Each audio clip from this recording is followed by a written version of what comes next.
ఓ ఆరుగురు దొంగలు ఉండ్రు వాళ్ళను దొరకబట్టి తెలంగాణలో మలి సర్కారును నడిపిస్తున్న ముఖ్యమంత్రి కం పోలీసు మంత్రి యనుమల రేవంత్ సారు ఎన్కౌంటర్ చేయాలన్నట. ఎన్కౌంటర్ చేసేంత తప్ప దొంగలు ఏం చేసి ఉంటారు?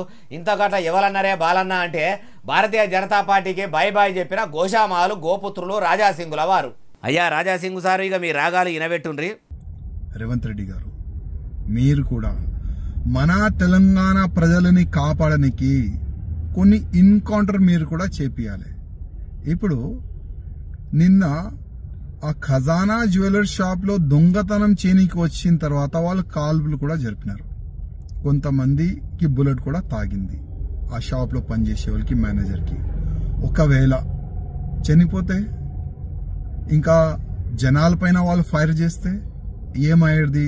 కొద్దిగా ఆలోచన చేయాలి. అందుకోసం తెలంగాణలో కూడా ఒక భయం అట్లాంటి వాతావరణం క్రియేట్ కావాలి. ఎవరైనా వేరే రాష్ట్రంలో ఉన్న దొంగలు తెలంగాణకి దొంగతనం చేయనికి రావాలంటే ఒక భయం పుట్టాలి.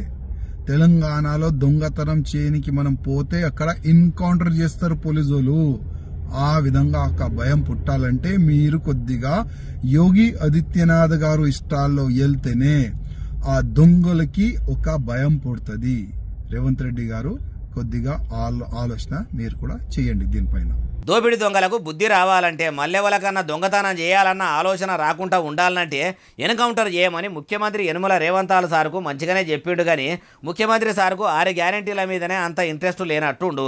ఇక చందానగర్ల ఖజానా బంగారం దుకాణంలో కాల్పులు జరిపిన 6 దొంగల గురించి ఆలోచిస్తాడా ఏమో? రాజాసింగు సార్ ఇంత కాయిస్గా చెప్పిండు కాబట్టి ఆలోచిస్తే బాగుండు.